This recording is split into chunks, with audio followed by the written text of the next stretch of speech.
राम मंदिर पर सदन में प्रस्ताव पारित, पीएम मोदी का विपक्ष पर तंज। बोले राम मंदिर पर लोगों को होती है घबराहट, कुछ लोग मैदान छोड़कर भागे। लोकसभा चुनाव से पहले पूरे देश में लागू होगा सीएए, गृहमंत्री अमित शाह ने किया बड़ा ऐलान। विपक्ष पर लगाए मुसलमानों को गुमराह करने का आरोप।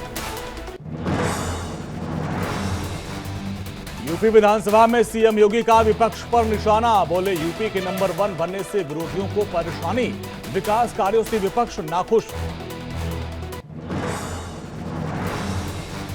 इंडिया गठबंधन को एक और बड़ा झटका, पंजाब की सभी लोकसभा सीटों पर आप उतारेगी उम्मीदवार, केजरीवाल ने किया ऐलान। हल्द्वानी हिंसा मामले पर प्रशासन का एक्शन, 4 और आरोपी गिरफ्तार, अब तक 9 आरोपी हो चुके हैं गिरफ्तार।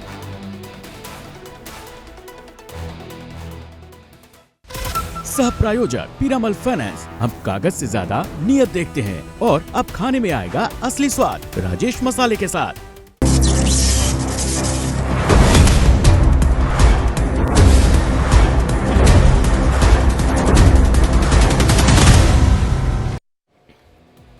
जय श्री राम के साथ 24 का श्री गणेश। मोदी 2.0 में किए गए काम क्या 3.0 की गारंटी है? नमस्कार, मैं हूं आपके साथ अंजनी कुमार सिंह और आप देख रहे हैं देश का पसंदीदा डिबेट शो सबका हिसाब होगा। संसद में आज राम मंदिर पर धन्यवाद प्रस्ताव लाया गया और इस मौके पर प्रधानमंत्री मोदी ने कहा कि कुछ लोग ऐसी चुनौतियों से घबरा जाते हैं, मैदान छोड़कर भाग जाते हैं, लेकिन राम मंदिर का निर्माण ऐतिहासिक कार्य है जो उनकी सरकार ने कर दिखाया है।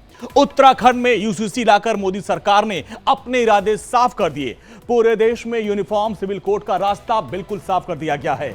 आज गृहमंत्री अमित शाह ने कह भी दिया कि लोकसभा चुनाव से पहले देश भर में सीएए लागू किया जाएगा।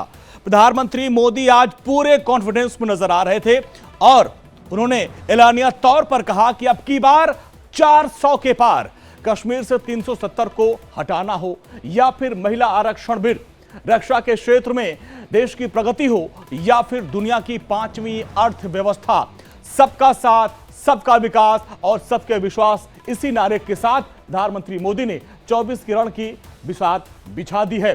तो आज सबका हिसाब होगा में सबसे पहले जान लेते हैं आज के 3 बड़े सवाल क्या हैं। 3 बड़े सवाल जल्दी से ले आइए। आज डिबेट इसी मुद्दे पे होगी। क्या मोदी 2.0 में हुए काम की 3.0 की गारंटी है? क्या वो तीसरी गारंटी यह है विपक्ष में बिखराव मोदी के 400 पार का लक्ष्य के संकेत हैं? ये इसी मुद्दे पर आज चर्चा करेंगे। और राम मंदिर, यूसीसी जैसे मुद्दे से बन गया माहौल, ये 3 वो सवाल है और जिससे हम आज डिबेट पे करेंगे। लेकिन एक बड़ी खबर आ रही है, इस बड़ी खबर से शुरुआत करते हैं। बड़ी खबर आ रही है, प्रधानमंत्री मोदी ने बड़ी बात कही है और उन्होंने लिखा है कि किस तरीके से संसद में राम मंदिर को लेकर प्रधानमंत्री मोदी ने विपक्ष पर हमला किया और कहा कि संसद में प्रस्ताव आना ये बड़ी गर्व की बात है और देश को मूल्यों पर गर्व करने की शक्ति मिली है इससे।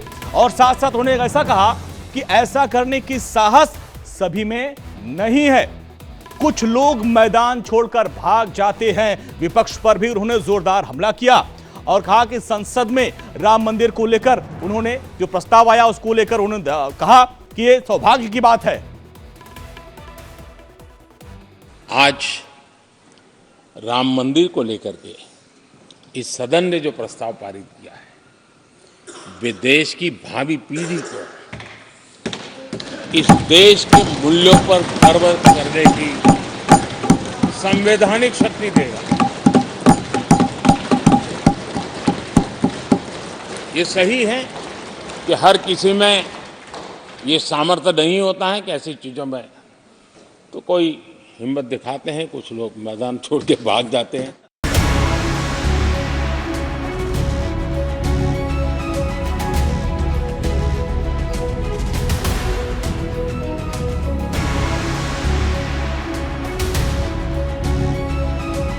जय श्री राम से 24 की शुरुआत क्या 400 पार की गारंटी है? मोदी पूरे कॉन्फिडेंट हैं क्योंकि राम लहर में विपक्ष फंस चुका है। न विरोध करते बन रहा है न सपोर्ट। रामलला की प्राण प्रतिष्ठा की महिमा आज देश की संसद में देखने को मिली। आज राम मंदिर को लेकर के इस सदन ने जो प्रस्ताव पारित किया है वे देश की भावी पीढ़ी को इस देश के मूल्यों पर गर्व करने की संवैधानिक शक्ति देगा। ये सही है कि हर किसी में ये सामर्थ्य नहीं होता है कि ऐसी चीज़ों में तो कोई हिम्मत दिखाते हैं, कुछ लोग मैदान छोड़ के भाग जाते हैं। सनातन का 550 साल पुराना संघर्ष रंग लाया। ये साल इतिहास के पन्नों में दर्ज हो गया। प्रधानमंत्री मोदी ने अपने तीसरे टर्म का ऐलान कर दिया। जय श्री राम ही नहीं, कई ऐसे काम हैं जिनके बूते 400 पार वाला इनाम पाने का भरोसा है।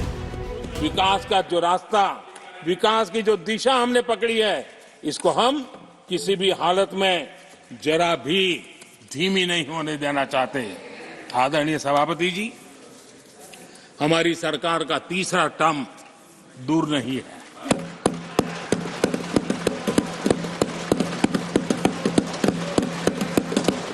कुछ लोग इसे मोदी 3.0 कहते हैं। मोदी 3.0 विकसित भारत की नींव को मजबूत करने के लिए पूरी शक्ति लगा देगी। पिछले 10 साल में देखा जाए तो बीजेपी ने अपने कोर एजेंडे को लागू करने में कोई कोर कसर नहीं छोड़ी। उत्तराखंड में यूसीसी लागू कर देश के लिए इसका रास्ता साफ करना, 19 का रण जीत कर आए तो फौरन कश्मीर से आर्टिकल 370 को आउट किया। 19 के चुनाव में जाने से ठीक पहले मुस्लिम महिलाओं को आजादी दिलाई। 24 के रण से एन पहले रामलला को भव्य दरबार सौंप दिया। 80 करोड़ गरीबों को मुफ्त राशन की योजना हो या फिर उज्ज्वला की सौगात, देश को दुनिया की 5वीं अर्थव्यवस्था बना चुके हैं। और अब 24 के रण से पहले मोदी ने ऐलान कर दिया, तीसरे टर्म में दुनिया की तीसरी अर्थव्यवस्था बनाने की गारंटी है। Bureau report, India daily life. तो प्रधानमंत्री नरेंद्र मोदी ने आज तीसरे टर्म की गारंटी दे दी और कहा कि प्रभु श्री राम के मंदिर का जो प्रस्ताव लाया वो गर्व की बात है और उस पे कुछ लोग रण छोड़ के भाग गए हैं। और इसी मुद्दे पर आज चर्चा होगी कि क्या जो राम को लाए हैं वो उनको 24 में लाएंगे। और हमारे साथ कई खास मेहमान जुड़ रहे हैं, उनका सबसे पहले परिचय आपसे करवाते हैं। राहुल लाल जी हमारे साथ जुड़ रहे हैं, राजनीतिक विश्लेषक हैं, आपका बहुत बहुत स्वागत है। एस.के. दत्ता जी हमारे साथ जुड़ रहे हैं, राजनीतिक विश्लेषक, आपका भी सर बहुत बहुत स्वागत है। एच.एस. रावत जी जुड़ रहे हैं हमारे साथ, हिंदू धर्मगुरु, आपका भी बहुत बहुत स्वागत है। और संजीव कौशिक जी राजनीतिक विश्लेषक हमारे साथ जुड़ रहे हैं, आपका भी बहुत बहुत स्वागत है। और सबसे पहले राहुल लाल जी आपके पास आएंगे। 17वीं लोकसभा को लेकर जिस तरीके से आज सत्र का आखिरी दिन था और आज राम मंदिर प्रस्ताव पर धन्यवाद प्रस्ताव लाया गया, उस पर चर्चा हुई।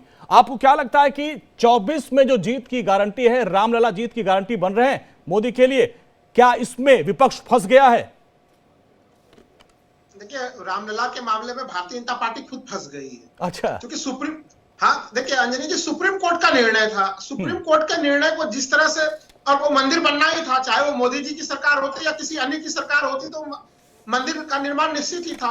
हाँ। लेकिन भारतीय जनता पार्टी ने तमाम तरीके से हमारे हिंदू धर्माचार्यों का अपमान करके, हमारे शंकराचार्यों का अपमान करके, एक तरह से हम लोगों के धार्मिक भावनाओं का आहत किया है। तो हिंदू समुदाय को जो नुकसान हुआ है इस 5 साल में, उस तरह का नुकसान कभी भी आजादी के बाद से अब तक नहीं झेलना पड़ा था। अच्छा, देखिए ये लगातार आपने देखा है कि काशी में किस तरह से वहां पे जो तमाम जो पुराने शिवलिंग निकले थे, उनकी क्या स्थितियां थी, वो किस तरह से उनको कूड़े कबाड़े में फेंका गया था। वो स्वयंभू शिवलिंग थे वो सारे के सारे शिवलिंग जो है। हाँ।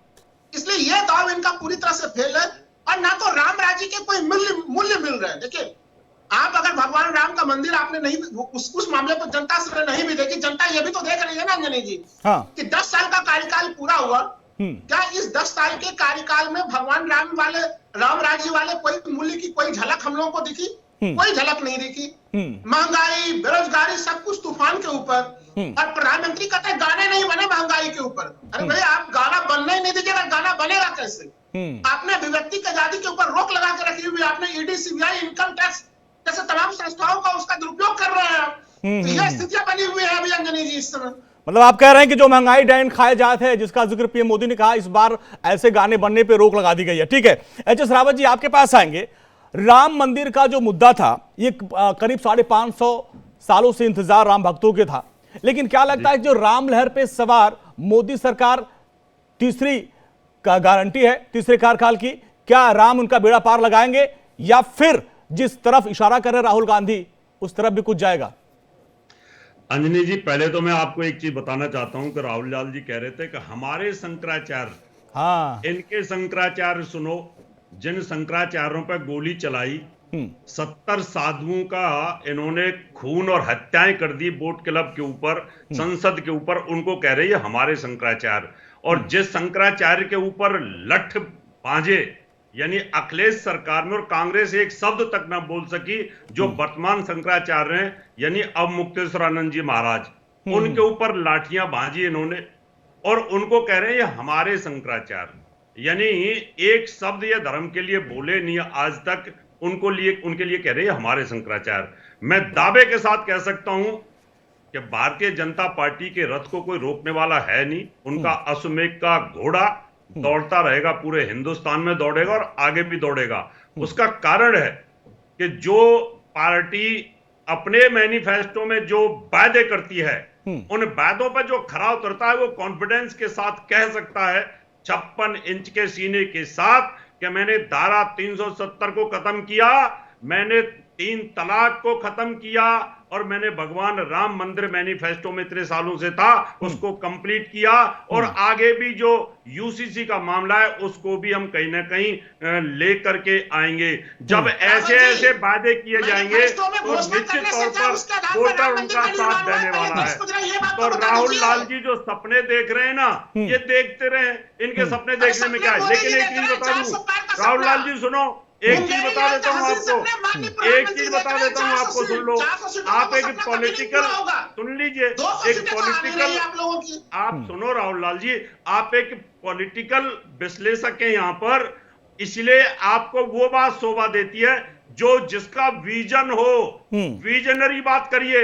ये नहीं है कि भारतीय जनता पार्टी खुद फंस गई है सुप्रीम कोर्ट में। अरे उन्होंने कमिटमेंट किया था कि हम मंदिर बनाएंगे और जिसने बोला है तो निश्चित तौर पर वोट उसके साथ में जाएगा। इसलिए पॉलिटिकल विश्लेषक को वो बात करनी चाहिए जो वाजिब बात हो। इसलिए गलत बात करोगे जनता आपको नकार देगी। राहुल लाल जी, आप अपने विजन के साथ बोलो। आपने कहा कि भाई ये फैसला तो कोर्ट का है, आपने कहा ये राम का फैसला तो कोर्ट का है, आपने कहा राम का, आपने कहा ये फैसला कोर्ट का है। अरे कोर्ट ठीक है, तो पहले भी चल रहा था। रावत जी राहुल भाई आपके पास आएंगे। हमारे साथ संजीव कौशिक जी और रावत जी भी हैं, दत्ता सर भी हैं। संजीव कौशिक जी आपके पास आएंगे। आज जो भाषण आपने सुना और कुछ दिन पहले जो धन्यवाद प्रस्ताव पर भी भाषण दिया था, उसमें प्रधानमंत्री मोदी ने एक बात साफ की कि जो राम मंदिर है इस पे विपक्ष घिर चुका है। तो ऐसे में क्या लगता है कि राम मंदिर 2024 का सबसे बड़ा मुद्दा बनेगा क्या?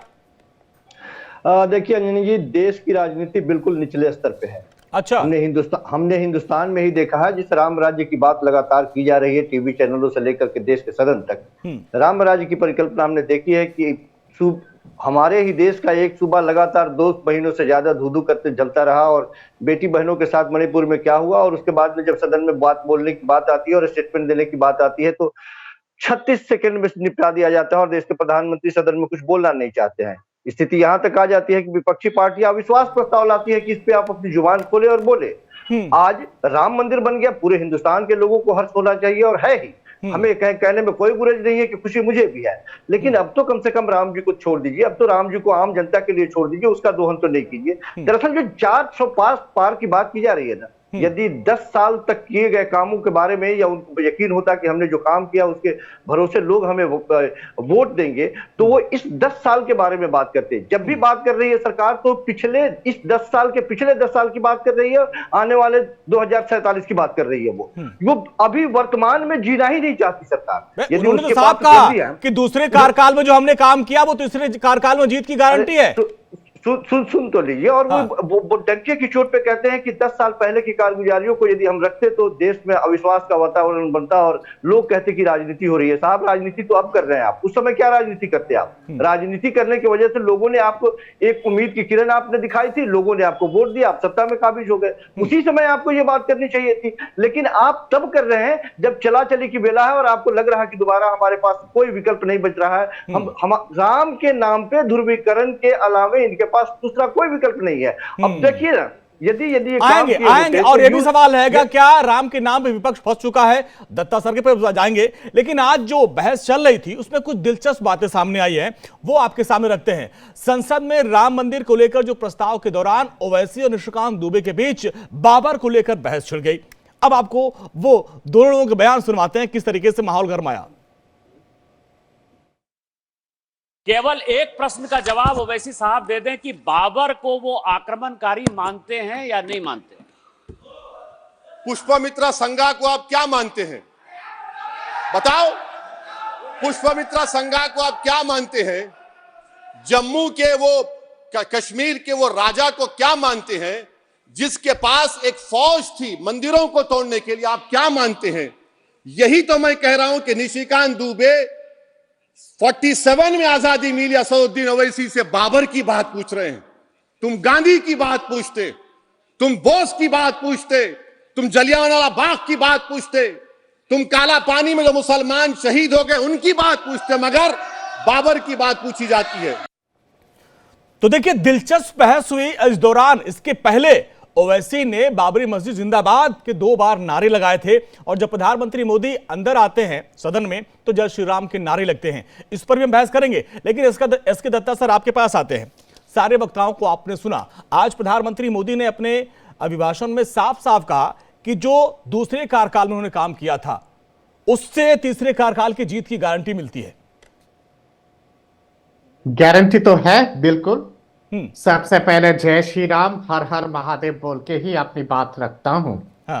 60 साल तक हे राम की राजनीति थी इस देश में। अब भगवान राम की राजनीति है और राम राज्य तो है ही। मैं सुन रहा था राहुल लाल कह रहे थे कि सुप्रीम कोर्ट के माध्यम से निर्णय आया है। अरे भाई, सुप्रीम कोर्ट के माध्यम से यह निर्णय मनमोहन जी की सरकार के दौरान भी आ सकते थे, देवी गौड़ा के सरकार के दौरान भी आ सकता था, या फिर आई.के. गुजराल के सरकार के दौरान भी आ सकता था। ऐसा क्या कारण है कि माननीय प्रधानमंत्री जी नरेंद्र मोदी जी के सरकार के दौरान ही यह निर्णय आया है, इससे पहले नहीं आया है? संसद में भगवान राम को लेके और राम मंदिर को लेके धन्यवाद प्रस्ताव नहीं होगा तो बाबर को लेके होगा क्या धन्यवाद प्रस्ताव? या फिर महमूद गजनी को लेके होगा, या फिर अल्लाह अकबर को लेके होगा धन्यवाद प्रस्ताव? ये सनातन धर्म का एक स्तंभ है भगवान राम, और ये देश सनातनी धर्म पे आधारित है, तो संसद के अंदर भी भगवान राम को लेके धन्यवाद प्रस्ताव होगा, पूरे देश में भी भगवान राम को लेके जय जयकार होगा।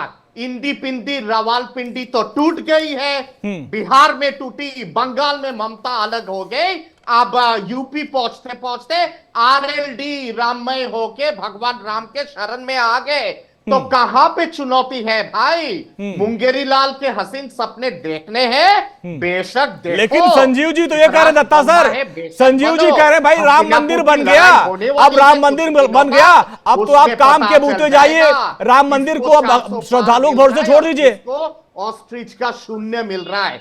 राहुल जी तो जहां जहां जाते हैं वहां पे इंदी पिंदी रवालपंदी ध्वस्त हो जाती है। दिल्ली तक जब तक इनका तलाश करने वाला यात्रा जो है ना, नया यात्रा भारत नया यात्रा, दिल्ली तक जब तक आएगी इंदी पिंदी रवालपिंदी ध्वस्त होके हिंद महासागर पहुंच जाएगी। मैंने आपका सवाल लग रहा है, दत्ता सर को आवाज नहीं मिल रही।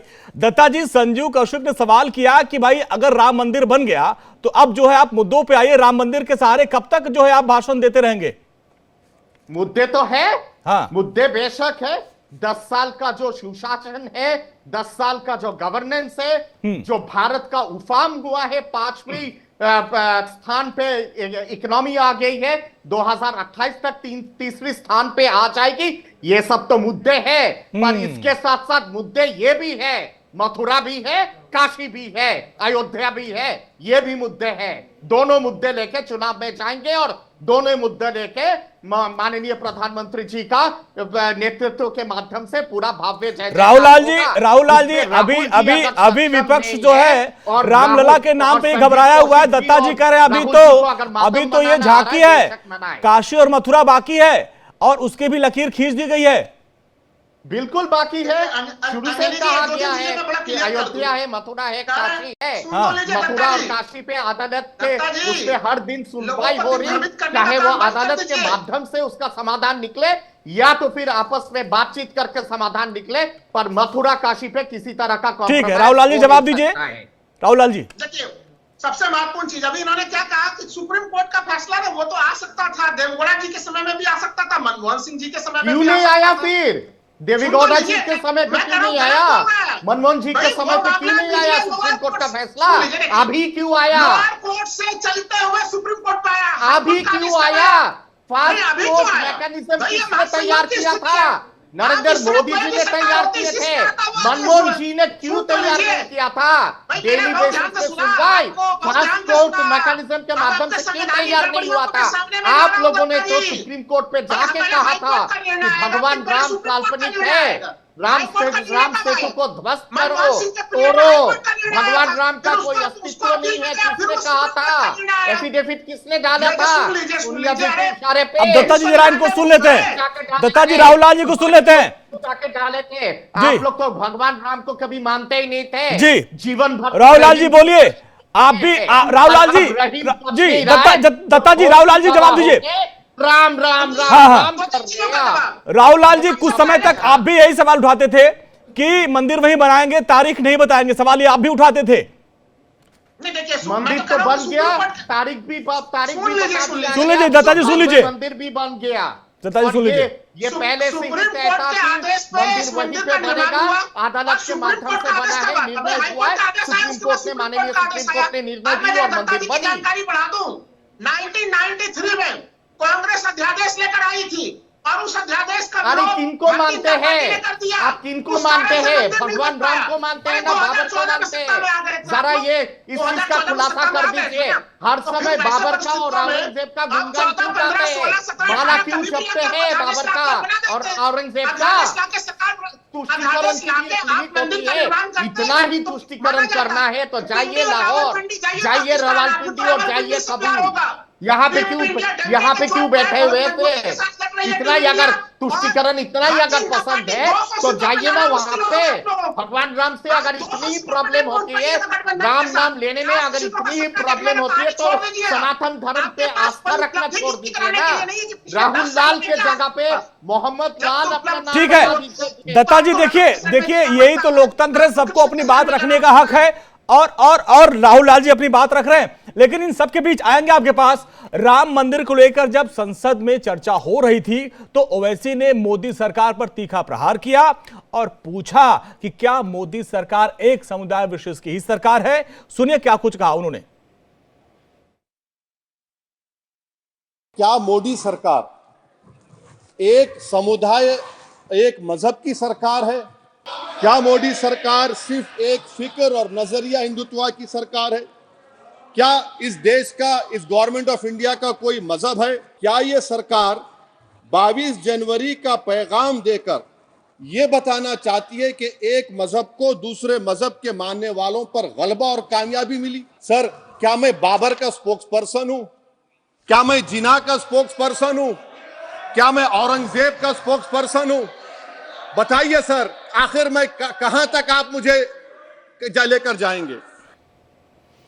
तो देखिए ओवैसी ने आज जो है बाबरी मस्जिद जिंदाबाद के नारे लगाए, सरकार से सवाल पूछा कि अगर आप सरकार में हैं तो सरकार सबकी है, 140 करोड़ देशवासियों की है। अब रावत जी ये बताइए, क्या ये जो सरकार है, जो ओवैसी सवाल उठा रहा है कि सिर्फ एक वर्ग की सरकार है या ये सबकी सरकार है? ये सवाल ओवैसी ने आज पूछ दिए।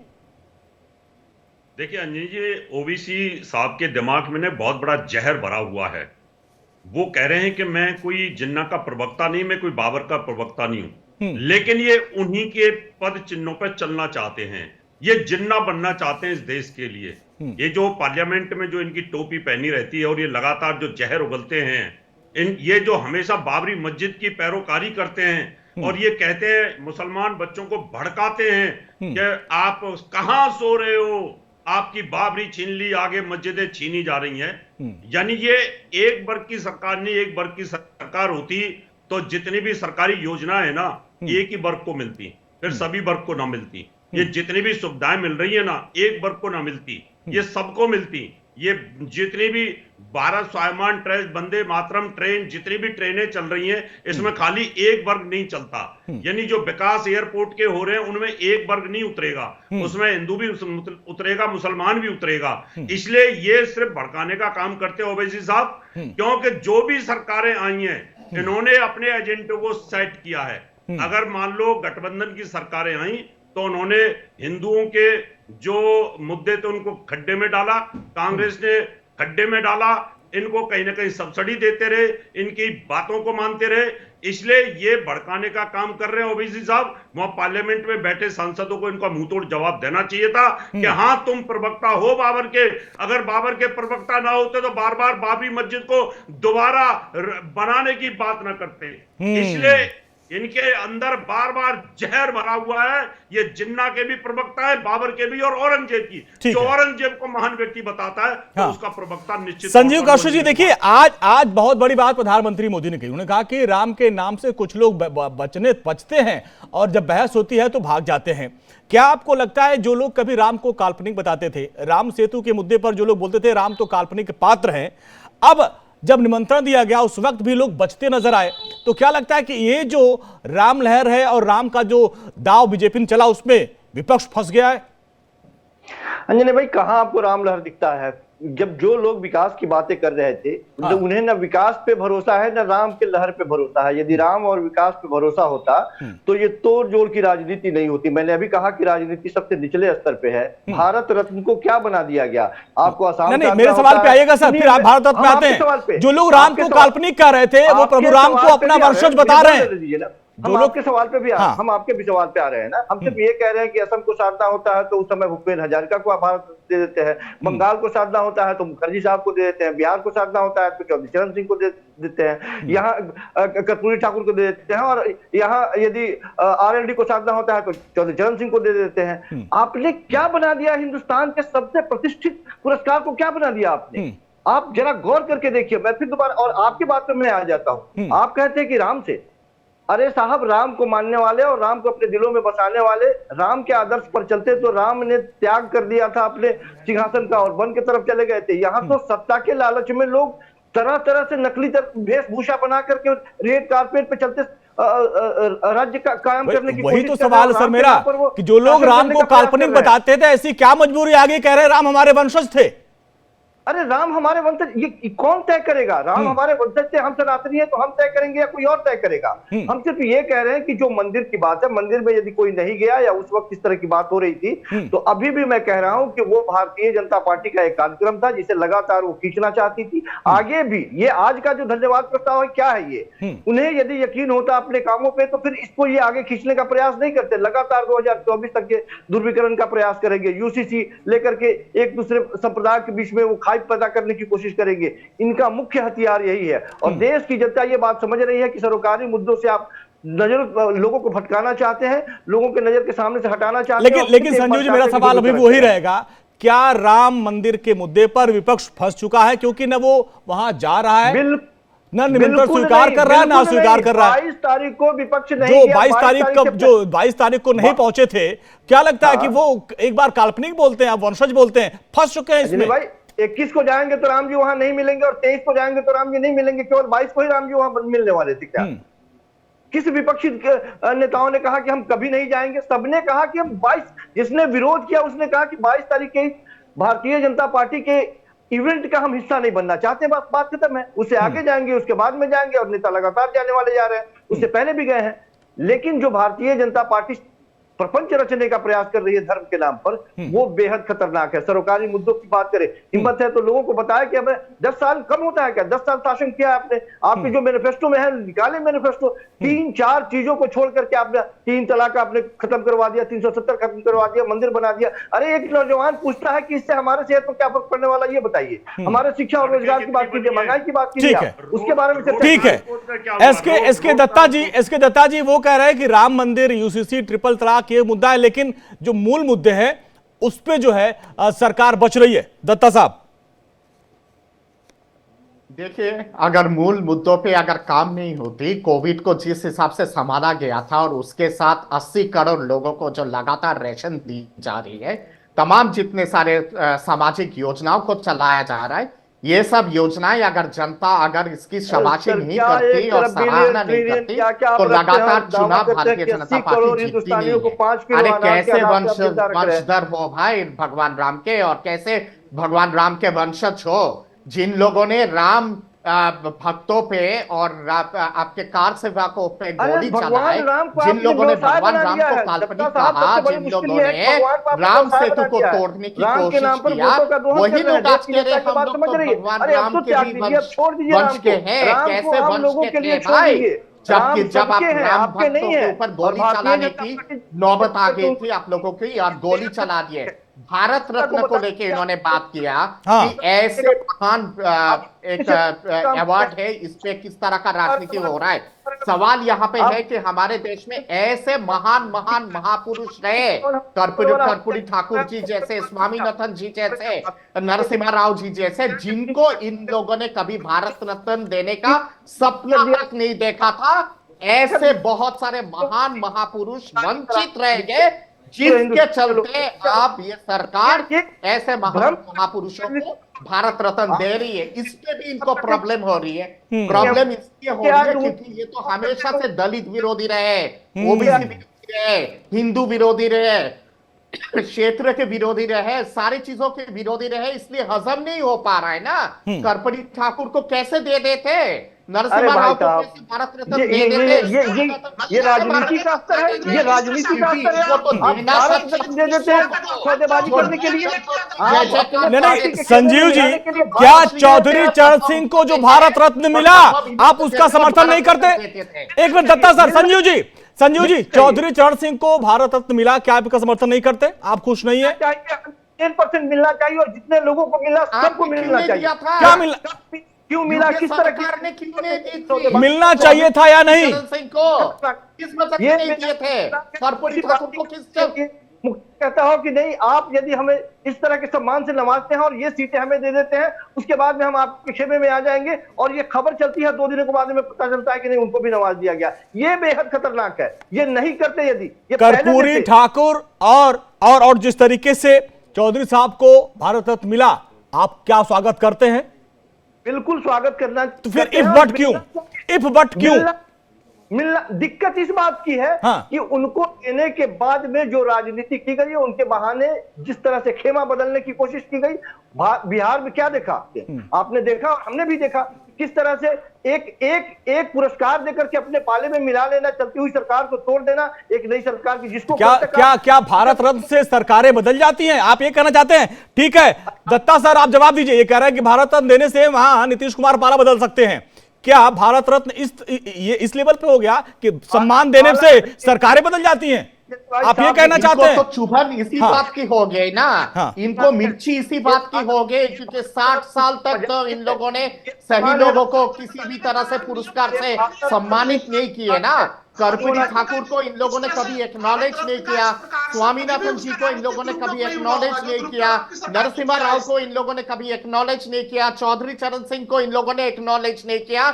माननीय प्रधानमंत्री जी नरेंद्र मोदी जी ने एक्नॉलेज किया और सम्मानित किया है भारत रत्न से। इसके चलते इनको पीड़ा हो रही है, इनको बदहजमी हो रहा है। ये लोग इस चीज को कह नहीं पा रहे हैं आप, क्योंकि इन्होंने तो हमेशा अपने चपलूसों को हर महत्वपूर्ण पद में बिठाया है और अपने चपलूसों को हर महत्वपूर्ण अवार्ड दिलवाए ना। आप इनको चुप रही है क्योंकि जनता इनकी घिनौना राजनीति समझ चुकी है। जनता को इनका घिनौना राजनीति पता चल गया है और इनको पता है कि चुनाव में नहीं ठीक है। राहुल लाल जी, आप कह रहे हैं कि भारत रत्न चुनावी रेवड़ी है, तो जिन महापुरुषों को भारत रत्न दिया गया, क्या आप उनका स्वागत नहीं करते हैं? राहुल लाल जी, चौधरी चरण सिंह को अभी तक भारत रत्न नहीं मिला, अब मिला, क्या आप उनका स्वागत नहीं करते हैं? कर्पूरी ठाकुर, जिनके नाम पे आप लोग कहते हैं कि वो दलितों के मसीहा हैं, जातिगत जनगणना होनी चाहिए, अब जब उनको भारत रत्न मिला है तो विपक्ष के पेट में दर्द क्यों हो रहा है? बिल्कुल पेट में दर्द नहीं हो रहा। मैं तो भाई प्रधानमंत्री क्या कहते थे हमेशा, चुनावी रेवड़ी का विरोध करते थे, होना नहीं चाहिए, लेकिन क्या टाइमिंग पर सवाल नहीं उठेंगे? अरे आपको अगर भारत रत्न देना तो 24 जनवरी को 5 नामों की घोषणा कर देते, लेकिन टुकड़े टुकड़े में नामों की घोषणा कर रहा है। जब जयंत चौधरी को आपको अपने शामिल कराना है तो एम तो आप सीधे चौधरी चरण सिंह का नाम लाते हैं, नीतीश कुमार को जब शामिल कराना होता है कर्पूरी ठाकुर को आप कराते हैं। तो ये सीधे सीधे आपने भारत रत्न को चुनावी रेवड़ी प्रधानमंत्री के लिए बनाया और ये बहुत ही आपत्तिजनक चीज है। तो आपको क्या लगता है कि जब कर्पूरी ठाकुर को भारत रत्न दिया गया तभी नीतीश कुमार तुरंत आगे पार्टी में? ये 2 दिन की बात है। नहीं, सुन तो लीजिए। हाँ। मैं कह रहा हूँ उसी दिन आप गृह मंत्रालय का सर्कुलर देख लीजिए अंजनी जी। 1 साल में 3 नाम दे सकते हैं, प्रधानमंत्री 5 नाम दे दिया। हम लोगों को अब तक मीडिया को बताया गया कि सर्कुलर का परिवर्तन कब किया गया, जरा वो भी जानकारी दे दें। राम राज्य में रह रहे हैं ना हम लोग भाई। 10 साल में 10 दिए गए ना राहुल जी, 10 साल में 10 दिए गए ना? नहीं, 10 साल में 10 नहीं। हाँ। 1 साल में कितने? 1 साल में 3 का नियम था। हाँ। खुद गृह मंत्रालय का सर्कुलर कहता है। हाँ। आपने 5 दे दिया और अब तो लोग अभी 5 का सीमा आखिरी मत मानिए, क्योंकि सरकार भारी संकट में है। मैं सवाल पूछता हूँ एक चीज, आपने कृषि वैज्ञानिक स्वामीनाथन जी को दिया, अभी स्वामीनाथन जी को दिया तो उनके सिफारिशों को लागू कर लेते। आप नरसिम्हा राव को दे रहे हैं, बड़ी स्वागत योग्य स्थितियां हैं, लेकिन नरसिम्हा राव के सिद्धांतों पे कौन व्यक्ति चला? नरसिम्हा राव के सिद्धांतों पे मनमोहन सिंह चले। उन्होंने भाई नरसिम्हा राव की आप बात कर, नरसिम्हा राव के साथ क्या गति हुई थी आपको याद है रावत जी? अंजनी जी, हाँ, एक लाइन सुन को लीजिए। हाँ, लेकिन मैं कह रहा हूँ कि आप जो नरसिम्हा राव के जिन सिद्धांतों के लिए उनको भारत रत्न दिया गया, उन्हें सिद्धांत को मनमोहन सिंह चल रहा है, उसको सरकार सोचकर चला रही है। इनका विरोधाभास देखिए। इसलिए लेकिन उन्हीं नरसिम्हा राव के साथ आखिरी वक्त में क्या हुआ था पूरी दुनिया देखी, पूरा देश जानता है।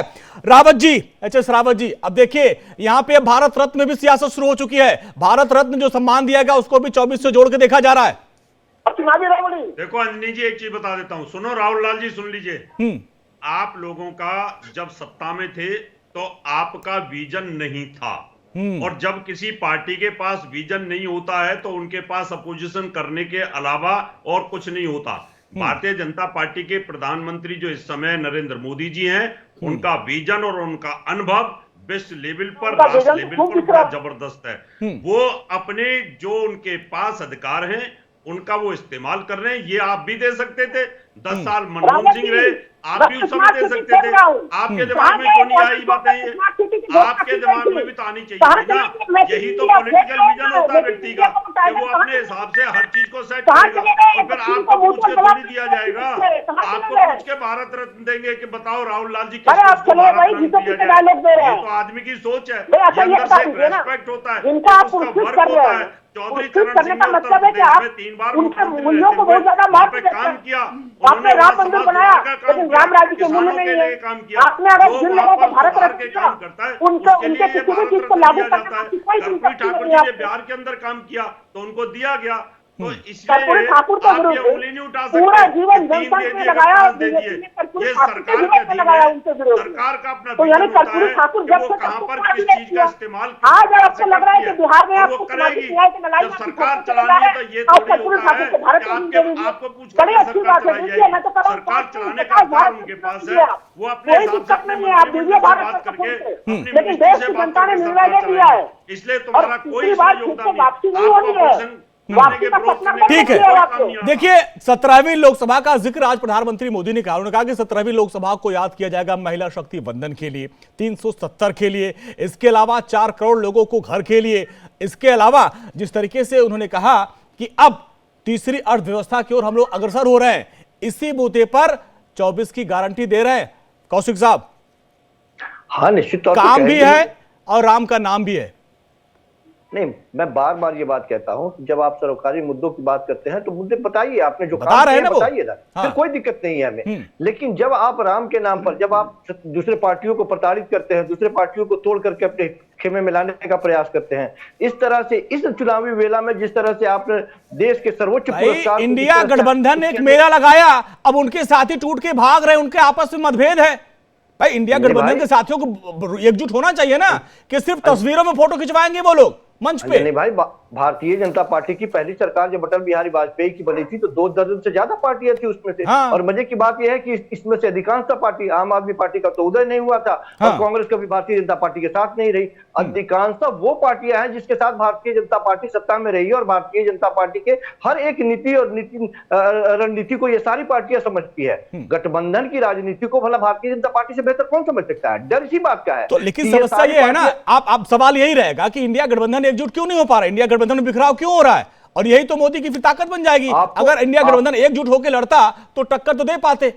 आपको यदि लगता है कि ये गठबंधन की जो सरकारें बनती है या गठबंधन में जो भी पार्टी आती है वो एक दूसरे में मर्ज हो जाती है, तो ये गलतफहमी है। सारे के अपने अपने सिद्धांत है, सारे के अपने अपने वोटर है। अलग अलग सिद्धांत वाली पार्टियां जब एक प्लेटफॉर्म पर जुटती हैं तो एक कॉमन मिनिमम प्रोग्राम बनता है और उसके आधार पर वो अपना कदम आगे बढ़ाते हैं। अभी सारे लोग तो कह रहे थे कि कौन सा गठबंधन कैसे बनेगा, किस तरह से बनेगा, कुछ दिखाई नहीं दे रहा है, और धीरे धीरे आपको दिखाई दे रहा है कि वो समूर्त रूप लेता हुआ दिखाई दे रहा है। क्या मूर्त रूप? सारी पार्टियां छटक गई उसमें, नीतीश कुमार छटक गए, जैन छटक गए, केजरीवाल भी देखिए आज पंजाब में अकेले चुनाव लड़ने का ऐलान कर दिया, दीदी अलग चल रही हैं, तो कहां एक हैं लोग? थोड़ा इंतजार कीजिए तो सही, जब ये सारी पार्टी अपने अपने सीटों का बंटवारा कर दे, घोषणा कर दे कि हम इतने सीटों पे लड़ रहे हैं, नाम निकाल दे, उसके बाद में आप चर्चा करेंगे तो फिर उस पर भी हम चर्चा करेंगे। अब देखिए, अभी तक ये सारी बातें केवल मीडिया के द्वारा जो फैलाई जाती है उस तरह की बातें हैं। इस पर कोई आधिकारिक रूप से ऐसा कोई स्टेटमेंट नहीं है, किसी भी पार्टी ने कहा कि नहीं हम इस गठबंधन से बाहर जा रहे हैं। इंडिया गठबंधन को एकजुट करने की जिसने शुरुआत की नीतीश कुमार, वो आखिरी मूवमेंट तक इंतजार करते रहे कि सीटों का बंटवारा हो जाए, नहीं हुआ वो निकल लिए। ममता दीदी कह रही है हम अकेले लड़ेंगे, केजरीवाल कर रहे हैं पंजाब में हम अकेले लड़ेंगे, तो कहां का गठबंधन? नीतीश कुमार की तो बात ही छोड़ दीजिए, वो क्या कर रहे हैं, वो राजनीति के अपने उस दौर में है जहां उनके अवसान का आप धीरे धीरे वो गाड़ी उसी की तरफ जा रही है। एक व्यक्ति को जो पूरा हिंदुस्तान ये समझ रहा था कि नरेंद्र मोदी के बरक्स खड़ा होने की हैसियत रखता है, वो आदमी ये कारण गिनाता है कि बाकी पार्टियों ने हमें सपोर्ट नहीं किया इसलिए हम उसके गोद में जाके बैठ गए। अब ये कौन सा तर्क है, लोगों के गले नहीं उतरता है। तो छोड़ दीजिए उनकी बात, उनको जहां जाना है उनको जाने दीजिए, वो सारी चीजें समझ में आ जाएगी। बिहार में जब इलेक्शन होगा विधानसभा का तो आपको पता चल जाएगा कि भारतीय जनता पार्टी और जदयू कहां पहुंचती है अपने इस कदम की वजह से। मैं सिर्फ ये कह रहा हूं कि यदि ताकत होती तो भारतीय जनता पार्टी जिस राम के बारे में बात कर रही है, जिस विकास के बारे में बात कर रही है, एक एक सीटों पर इस तरह के लाले नहीं पड़ते, एक एक सीटों पर समीकरण बनाने की जरूरत नहीं पड़ती, आपको तोड़ने की जरूरत नहीं पड़ती, विपक्षी पार्टियों को डराने की जरूरत नहीं इंडिया गठबंधन इसीलिए बना ही था ना कि मोदी को रोकना, लेकिन चुनाव से पहले वो खुद बिखर रहा। दत्ता साहब आपके पास आते हैं, आ रहे हैं राहुल भाई, आ रहे हैं आपके पास। दत्ता जी, ये भी एक बड़ा महत्वपूर्ण मुद्दा है, बहुत बड़ा महत्वपूर्ण मुद्दा है। 24 में मोदी को रोकने के लिए सारे दल एकजुट हुए, लेकिन 24 से पहले धीरे धीरे लोग बिखरते जा रहे हैं, लेकिन वो कह रहे हैं कि भाई डराया जा रहा है। देखिए, ये जितने सारे इंडी पिंडी रवालपिंडी के जितने सारे थे, ये सब श्रृंगार करके आईने के सामने आ गए थे अपना चेहरा देखने के लिए। आईना टूट गई, श्रृंगार भी अपने आप में खत्म हो गया और सबके सब तितर बितर हो गए। विकास हुआ है, ये विकास जो है ये राममय विकास है, भगवान राम से रिलेटेड विकास है और राममय विकास है। इसलिए जो करता है वो चुनाव में भी लेके जाएगा चीजों को, और यही सच्चाई है। यहाँ पे बात ये आती है कि अब भारत रत्न को लेके ये लोग हाहाकार मचा रहे। इन लोगों ने किनको दिया था भारत रत्न? पंडित नेहरू को, जो झोली में डाउरी गिफ्ट के हिसाब से पाक ऑक्युपाइड कश्मीर और गिलगिट बल्टिस्तान और अक्षय चिन्ह दे दिए थे। इन लोगों ने भारत रत्न दिया था इंदिरा जी को, जिन्होंने इमरजेंसी लगाई थी इस देश में। ऐसे ऐसे लोगों को तो इन लोगों ने भारत रत्न दिया है। आप जो सही में जो लोग हकदार है, जिनका निजी हक इतने दिन तक वंचित रखा गया है, उनको भारत रत्न अगर दे रहे तो इस पे भी इनको छिछोरा राजनीति कर रही है। अब मोदी जी ने अगर भारत रत्न दिया है तो चुनाव में लेके जाएंगे, बेशक इसमें गलत बात क्या है। ठीक है, अब अगर मोदी जी के कार्यकाल में हुआ है तो क्यों लेके नहीं जाएंगे? दत्ता सर, हम लोग आखिरी सेगमेंट में आ गए हैं, और जो सबसे बड़ा आज का सवाल था, 17वें लोकसभा के सत्र का आज आखिरी दिन था, और जिस तरीके से प्रधानमंत्री मोदी ने राम के नाम और अपने काम की गारंटी दी और कहा कि 24 में ये जीत की गारंटी है और 24 में तीसरी सबसे बड़ी अर्थव्यवस्था बनाएंगे। राहुल भाई, अब ऐसे में ये मुद्दा बड़ा है कि नहीं? बिल्कुल, देखिए मोदी जी की गारंटी में अब देश को भरोसा नहीं है। मोदी जी ने गारंटी दिया था कि भ्रष्टाचार से चुन के लड़ेंगे, लेकिन गारंटी के केवल 48 घंटे के भीतर जिसका नाम उन्होंने लिया था उसको एनडीए के घटक दल में शामिल किया था, उनको खजाना मंत्री भी बना दिया था। तो मोदी जी के गारंटी, राहुल गांधी की गारंटी की आवश्यकता नहीं है। मोदी जी जनता गारंटी देती है और इसलिए लगातार राहुल गांधी की विजय होती है। लोग मानते हैं जो काम करेंगे, जो काम करने वाले व्यक्ति हैं, जनता गंधारी नहीं है, धृतराष्ट्र नहीं है आप लोगों की तरह। कि आंखों में 17वीं पट्टी लोकसभा को बांध किस के चीज़ के लिए जाना बैठे जानते हैं रहेंगे अंजनी जी? और सच्चाई दिखाई नहीं देगा। तमाम संवैधानिक संस्थाओं आप के ऊपर लोगों को हमला दिखाई करने नहीं के देती लिए है नए क्योंकि आप संसद लोग भवन को तय बनाया, कर वो चुके हो तानाशाही कि बनाया, आपको प्रतिबंध दिया, धृतराष्ट्र बन आपने के रहना विपक्ष के है तमाम और संसदों को गंधारी निकाल बन के के बाहर रहना है आप दिखा लोगों दिया। को। ये इसलिए तानाशाही आप वाली लोग सरकार है, तमाम संवैधानिक ठीक है। संस्थाओं के ऊपर हमला किया जा रहा है। ठीक है, आखिरी सेगमेंट में हम लोग आखिरी सेगमेंट में हैं। एच.एस. श्रावण जी, 17वीं लोकसभा को लेकर जो आज प्रधानमंत्री मोदी ने बात कही, सबने बात कही, 17वीं लोकसभा को आप कैसे याद करेंगे और 24 में क्या जीत की गारंटी, जो प्रधानमंत्री मोदी का नाम और प्रभु श्री राम के नाम पे जो मंदिर का नाम है, क्या इसके वजह से 24 में जीत की गारंटी है और 17वीं लोकसभा को आप कैसे देखते हैं? 17वीं लोकसभा का नाम इतिहास में दर्ज होगा, हाँ। इसमें कोई दो राय नहीं है और जीत की गारंटी निश्चित तौर पर है, इसमें भी कोई दो राय नहीं है। और 2024 का चुनाव निर्विवाद जीत रही है भारतीय जनता पार्टी, इसमें भी कोई दो राय नहीं है। उनके गठबंधनों का जनता साथ देगी और एक बहुत बड़ा जो कलंक था सनातन धर्म पर, उसको खत्म करके भव्य राम मंदिर का जो निर्माण कराया है, जनता झोलियां भर देगी वोटों से। इसलिए इनके विरोध करने से कुछ होने वाला नहीं है, इनके चिल्लाने से कुछ होने वाला नहीं है। इसलिए 17वीं जो लोकसभा है जिसमें मोदी जी ने धन्यवाद प्रस्ताव किया है, ये वाकई जनता इससे गदगद होगी और हम भी इससे गदगद हैं। इसलिए जय श्री राम। चलिए संजीव कौशिक जी, 17वीं लोकसभा को लेकर आज सबने अपने विचार रखे। 17वीं लोकसभा को आज देखिए नए भवन के लिए याद किया जा रहा है, महिला शक्ति वंदन के लिए याद किया जा रहा है, 370 के लिए याद किया जा रहा है और ऐसे में मोदी ने कहा इन्हीं कामों की बदौलत हम 24 में आएंगे और तीसरी अर्थव्यवस्था बनाएंगे, ये गारंटी है। आप कैसे देखते हैं? निश्चित तौर पर 17वीं लोकसभा इतिहास में अपना नाम दर्ज कराएगी। लोगों को ये पता होगा कि 370 इसी सदन में हटाया गया, मंदिर यहीं पे बनाया गया, 3 तलाक यहीं पे हटाया गया। लेकिन आज का युवा और घर की गृहिणियां आज भी मुंह बाय खड़ी है। युवा पूछ रहा है कि हमारे लिए नौकरियां कहाँ है, रोजगार कहाँ है। घर की गृहिणियां और लोग तबाह हैं, पूछ रहे हैं कि महंगाई कहाँ है। लोग ऑफिस में काम करने वाले लोग पूछ रहे हैं कि जिस भ्रष्टाचारियों पे लगाम और नकेल कसने की बात थी, वो भ्रष्टाचारी कहाँ है। सारे भ्रष्टाचारी भारतीय जनता पार्टी के पाले में जाते हुए दिखाई दे रहे हैं। तो ये कलंक का टीका भी इसी 17वीं चलिए 17वीं लोकसभा को लेकर सबके अपने अपने विचार है। आप सभी मेहमानों का बहुत बहुत शुक्रिया। राहुल लाल जी आपका, एस के दत्ता जी आपका, एस.एस. रावत जी आपका, संजीव कौशिक जी आपका बहुत बहुत शुक्रिया इस पूरी बातचीत के लिए। तो 24 की बिसात बीत चुकी है और प्रधानमंत्री मोदी ने अपने काम और राम के नाम को लेकर शंखनाद कर दिया है और हर दिन हम एक सवाल पूछते हैं और उन सवालों का जवाब जो सही देता है उस लकी विनर को हम पुरस्कार की घोषणा करते हैं। और कल जो हमने सवाल पूछा था उसमें जो विनर का नाम है संजय वसंत, नागपुर महाराष्ट्र से। आपको बहुत बहुत बधाई, शुभकामनाएं। संजय मिश्रा जी उत्तम नगर दिल्ली से हैं, आपको शानदार घड़ी इनाम में मिलती है। तो आप लोग सबका हिसाब देखते रहिए और इनाम जीतते रहिए। फिलहाल यहाँ पे वक्त हो गया छोटे से ब्रेक का। ब्रेक के बाद भी खबरों का सिलसिला लगातार जारी है।